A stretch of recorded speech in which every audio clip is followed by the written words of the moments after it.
I got into law for one reason. And I don't remember what it is. I think a pair of bloody shoe prints is a fashion statement. Ugh! I pissed on my newspaper! Even I don't know who I am. I'm only guilty of the murder of my own sweet cream pie.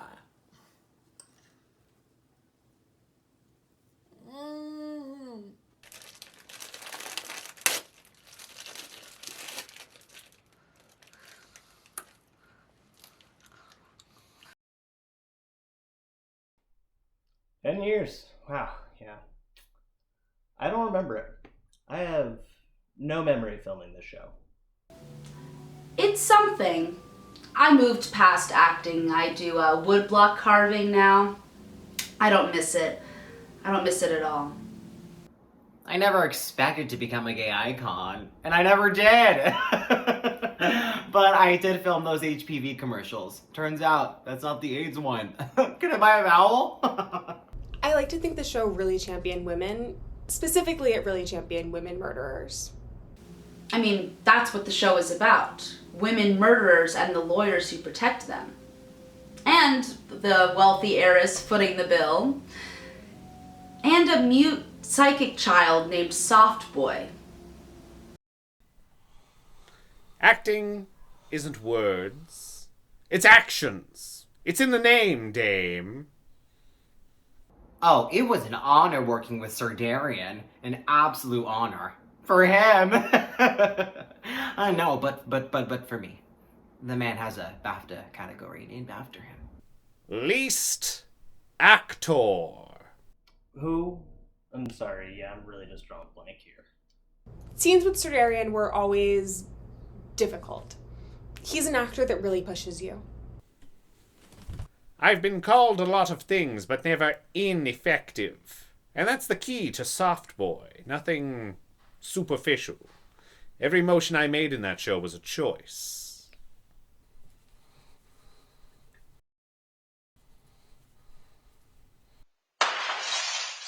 I don't regret doing the show. I do regret my last line, though. I should have thought that. It's okay and even natural for women to murder. It is legal for a wife to kill a husband, even if it's just because he's ugly. It's not that I don't agree with that line. It's just that it was also the showrunner's suicide note. Jamie Hopscotch, played by the incomparable Iago Jaspupian, was the comedic relief the show needed. Iago? I don't know. I'm telling you. Pride. Like a cat on a hot tin roof. I don't know if that reference applies. Cocaine was worth it. I am Iago Jaspupian. I am blah blah blah blah years old, and I'm auditioning to be on MTV's The Real World. I'm 22. I'm not! I'm 36? Wait! No, I'm 35. Alright, have a free year, why don't you? I'm 36. I look good, right? Whoa! Someone in here ordered the steak salad because things are getting beefy. And of course, we all remember Rosa's steamy affair with Jamie in season 6. The what? Does no one remember my character? It wasn't very developed. Sure, Pepsi's fine. That was a big moment. She drowned her husband in a bathtub full of Pepsi. That moment was growth. And then there's Marge Pepperdine as Deandra Gulfstein. Have you ever shit your pants and then popped a bee all at once? They call it an upchuck, and that's what it was like acting with Marge Pepperdine. We lost her last year, yeah.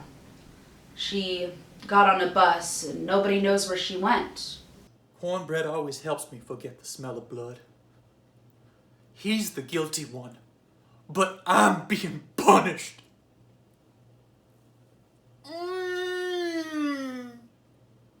I remember Marge would sometimes bring these angry young men to set, just beautiful young men, and she would yell at them to wait in her trailer. And of course, they'd be out front, shirtless, smoking. Our producer running around, "You can't smoke here!" And not a single one of them spoke English. We'd never see them again. She'd go through 2 a week at the worst of it. You can't do that sort of thing as an actor anymore, and it's a shame. Bygone era. Oh, no. Nope. Marge, I remember. Yeah, scary. Scary lady. You know, I remember thinking that it'd take her a while to recover from that stabbing, but then she got acquitted. I owed her $20 once. She showed up at my house. But what I'm proudest of are all the actresses who got their first role on this show.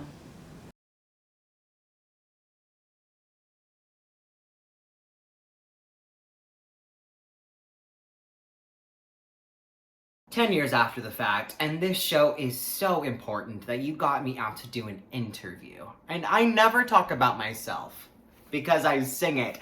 That's why we're all The precious precious and guilty. and guilty. Patrick Star the lawyer or Patrick Star the starfish? Hello, I'm Martin Kipper, DGA, and I directed this episode, Falling Down a Man's Hole.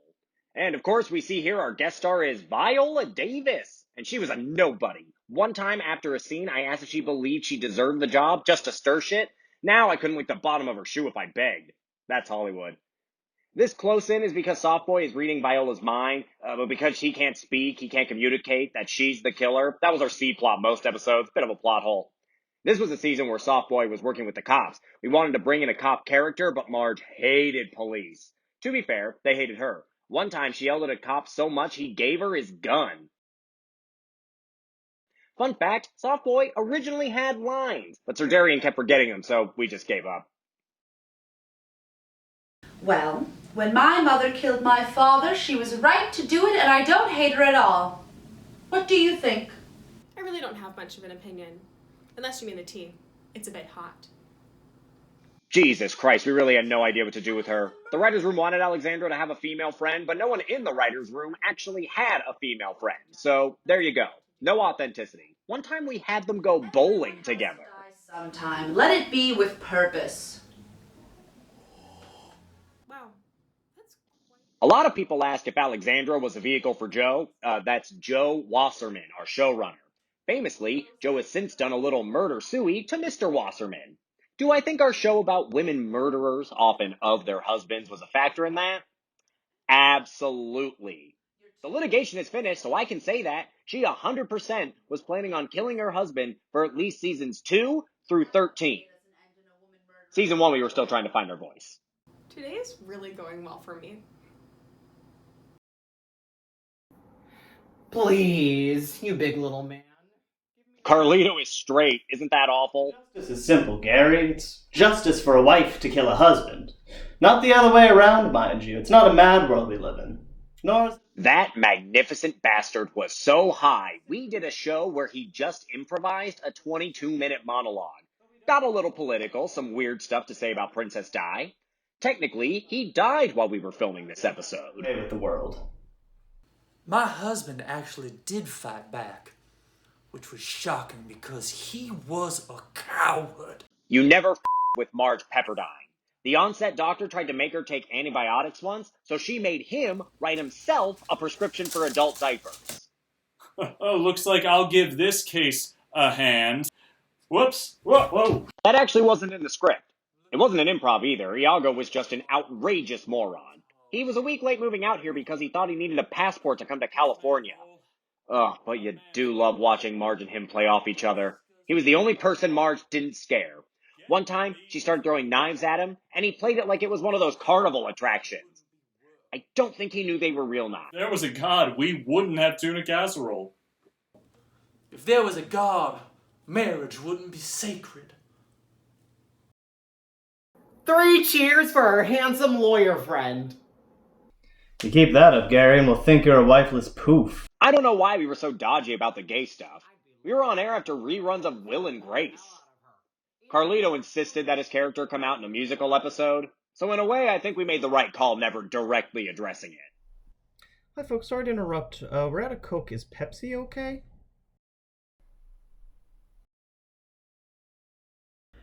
Pepsi is not okay. So there you have it, episode 1212, Falling Down a Man's Hole. Fun trivia, I used the money from this episode to fill in my pool. A lot of birds kept drowning in it and we never figured out why. Personally, I didn't want to know. Who the is that? I've never killed anyone. Wink. Hi, I'm Hilda Gaiman, and I was the prop master on The Precious and Guilty for seasons 8 through 13. After Tom Verity was arrested for running over that diver with his boat. I remember back in season 6, we had to give Stark, that's Bart Wentsley, a very small prop dick. And it was a very emotional moment for him in the episode, to have a very small dick. But it was a very difficult prop to make, because Bart Wentsley has such a huge cock. Yeah, that's true. I got a hanger. 13 hours in makeup. And then they ended up cropping it out of the shot, because apparently you can't show an erect penis on TV. Sorry about mine. Weird dick. Yeah, no memory of that. I had my dick in weirder places, though. Yeah, Rue McClanahan, I think. I might have just been watching Golden Girls in rehab. Did I have concerns that our props were getting very specific to Joe Wasserman's life? Not at first. We need a knife for this murder. Sure. The knife has to be made out of deer antler. I didn't know it wasn't relevant to the plot. I didn't know she was gonna steal it. I feel bad for her husband, honestly, because it's a lot harder to stab someone to death with a prop knife. A lot harder. I remember I had a scene where Rosa was driving. That was it. That was the scene. But props bought just yards and yards of plastic tarps. I thought maybe we were teasing a plot line. I was excited. Did not put together that Joe was preparing the murder. Oh, I completely knew. She told me. I actually came up with a full comedy bit involving a taser just so Joe could steal it. Jamie used it as a flashlight and then accidentally tasered our guest star, Elaine Stritch. I really did taser her.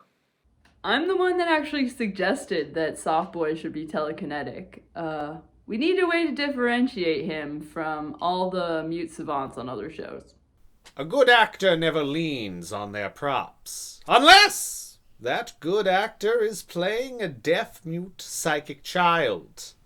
I did try to develop psychic powers for the role, because I am committed. But that just ended in me crying in my shaman's bathroom after the ayahuasca got mixed up with a laxative tea. Feel worse for the constipated woman. Went to take a shit and instead she saw God! Softboy completely blew the budget. We used the same wirework from The Matrix, and then we had to digitally remove them from every scene.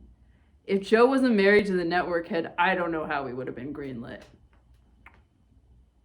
Yeah, wow, he really did pay for his wife to plan his murder in public, huh? My favorite prop? Well, we went through so much fake facial hair. I can't grow any facial hair from ripping out so many follicles. We had to super glue it because his face is so...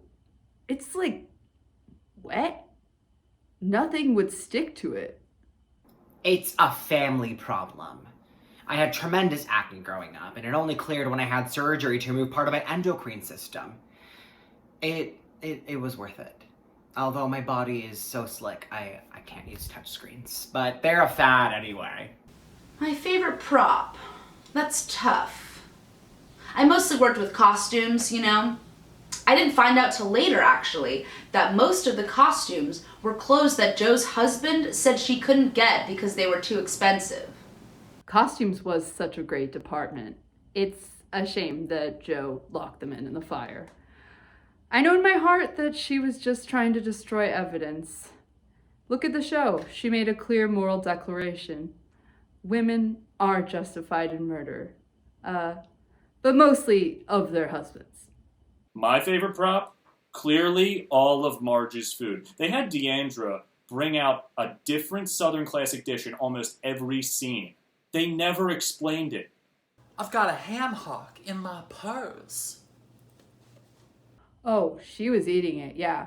She had no money, and she was taking all that prop food home to eat it. I don't know how she was broke all the time. They were paying her more than Sir Darian. What? Farewell, you naughty so-and-so. You never did get to sing. I made my whole career helping wives get away with murder, and didn't even realize I wanted one myself. I haven't had a hot dog in a while. Thing is, I'm bleeding. I'm sorry. Hey, let's take 5, everyone. Get me a napkin. Hey, get me a f***ing napkin.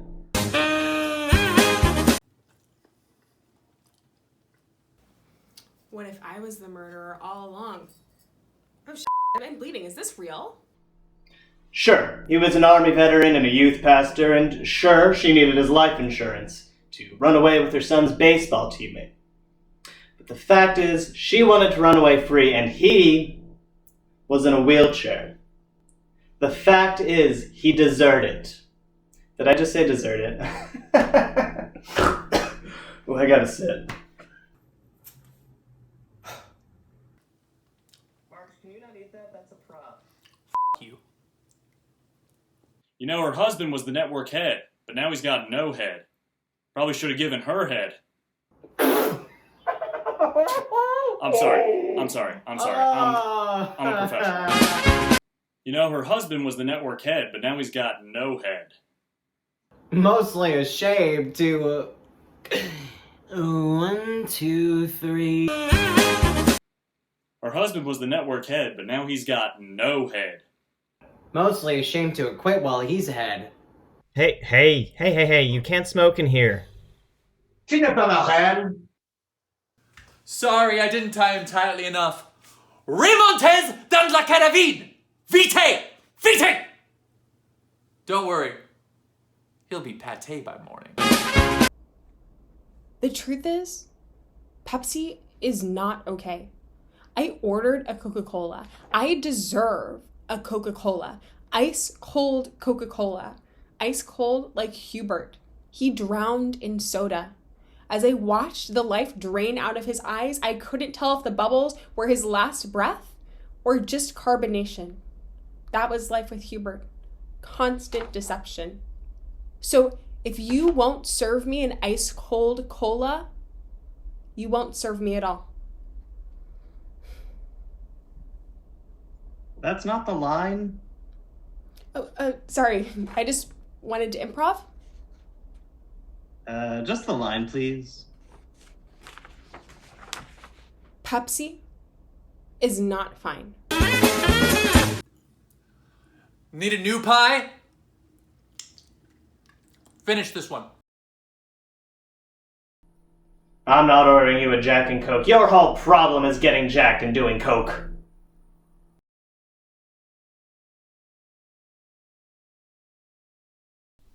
Good acting is scary. And in that sense, Marge Pepperdine was the best actor I ever worked with.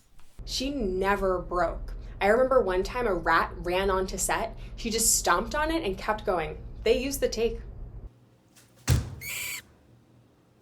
The solution to most problems, I find, is breakfast.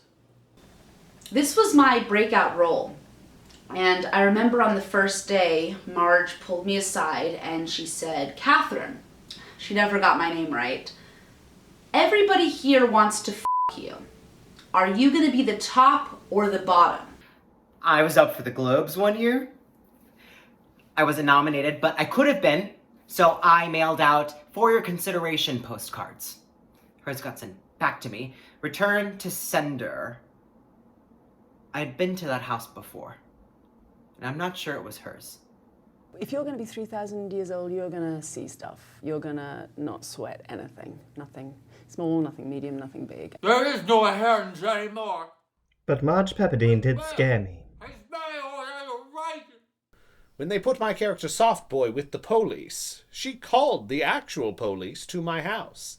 And this was before the internet, you know. It was a groundbreaking choice. They shot my dog, and I used that in my scenes. Nobody fired her because they were afraid of her. Everyone thought I wasn't. Hell no. She scared the shit out of me. I just had a gun. I always have a gun. I have a gun right now. I'll never forget when she won her Oscar. What am I supposed to do with this? Is it for my ass? Should I sit on it? It was a really powerful moment. Actress Marge Pepperdine is missing and assumed dead. I thought it was for a role. When she was preparing for her Oscar-winning performance in Burning Bridges, I know she actually lit several bridges on fire. The title of the movie wasn't literal, she was just committing arson.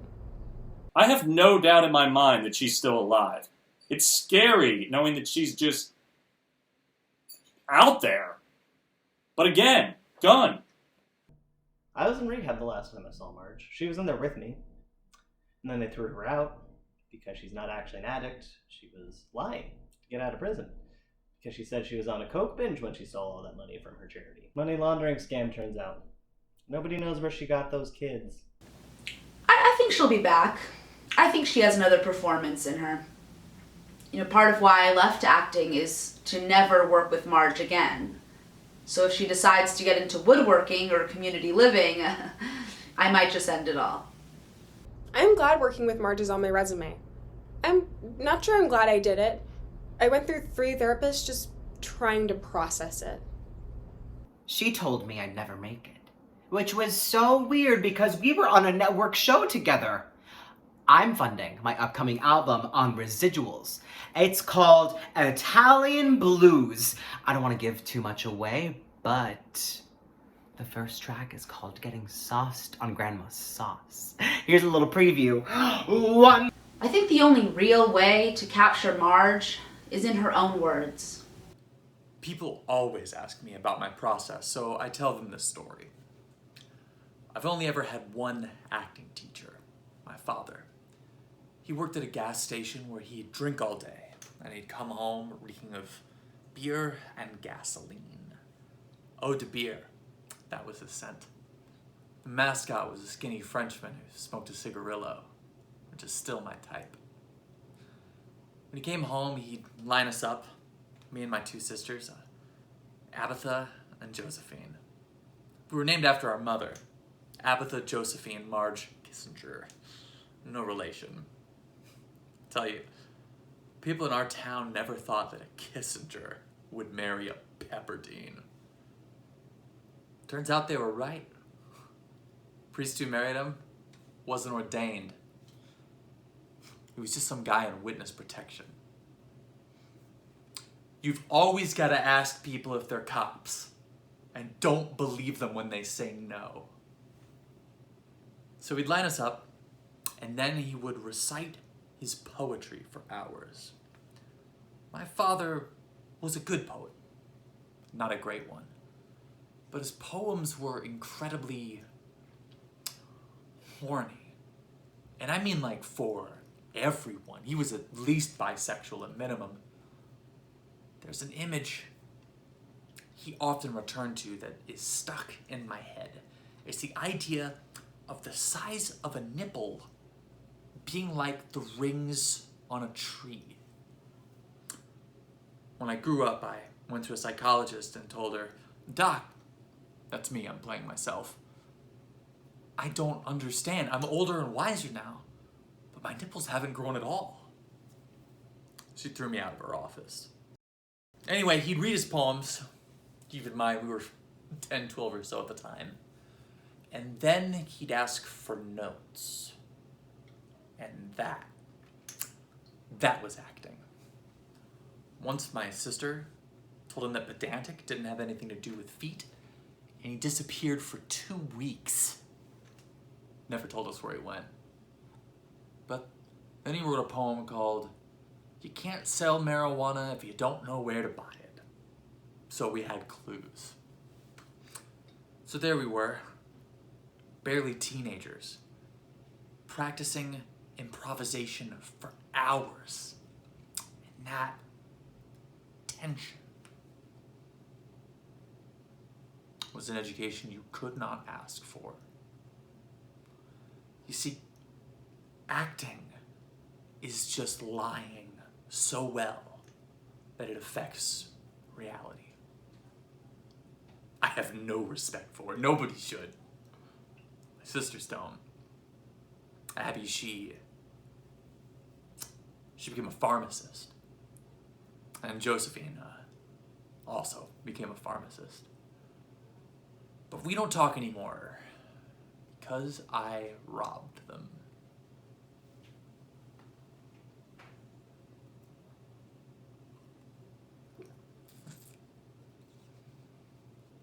Every other actor working today is a coward. I'll never forget what she said when she found out Joe Wasserman killed her husband. She owes me a writing credit on that. I'll collect it in hell. If you're wondering, by the way, she smelled like grapefruit and eggs.